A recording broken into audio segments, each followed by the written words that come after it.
ഇന്നൊരു customer review ആണ്. നമ്മുടെ ലളിതാമ്മയാട്ടോ വന്നേക്കുന്നത്.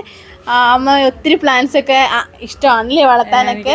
ഈ ഒരു പ്രായമൊക്കെ ആകുമ്പോഴത്തേക്ക് നമുക്കൊരു ഹാപ്പി ആണല്ലേ ഇതൊക്കെ, ഈ പ്ലാന്റ്സും ഒക്കെ ആയിട്ട് ഇങ്ങനെ ഇരിക്കുമ്പോൾ ഒരു സന്തോഷമാണ്. എല്ലാവർക്കും സ്ട്രെസ്ഫുൾ ആണ് ഒരു ഏജിലൊക്കെ ആകുമ്പോഴത്തേക്കും. അപ്പോൾ അങ്ങനെയുള്ളവർക്കൊക്കെ ഭയങ്കര റിലീഫാണ്. ഈ അമ്മയെ പോലെയൊക്കെ ഒരുപാട് പേര് വരാറുണ്ട് ഇവിടെ. ഒരു മനസ്സിന് സന്തോഷം കിട്ടുന്നത് കാണുമ്പോഴായാലും ഉണ്ട്. നമുക്കിത് കാണുമ്പോഴോ ഫ്ലവർ ചെയ്യുമ്പോഴൊക്കെ ഒരു സന്തോഷമല്ലേ. തീർച്ചയായിട്ടും രാവിലെ എഴുന്നേറ്റ് എനിക്ക് ചെടിയോട് വലിയ ഇഷ്ടമാണ്. ഞാൻ അതിന്റെ കാര്യങ്ങൾ നോക്കിയിട്ടേ ഉള്ളൂ. എണീറ്റ് അതൊന്ന് കാണുമ്പോ ഒരു ഭയങ്കര ഒരു ഹാപ്പിനെസ്. അപ്പൊ ഇനിയും കാണാം. ശരി ഇനിയും വരാം. മക്കളൊക്കെ എത്ര പേരുണ്ട്? ഒരാള് 10 വയസ്സ്, ഹോൾട്രെൻഡിൽ പഠിക്കുന്നു. എടുത്ത പ്ലാന്റ് ആണ് കേട്ടോ. ഡെൻഡ്രോബിയത്തിന്റെ പ്ലാന്റ്സ് ഒക്കെ എടുത്തിട്ടുണ്ട്. കിട്ടിയല്ലോ. ഓക്കെ എന്നാ താങ്ക് യു. ശരി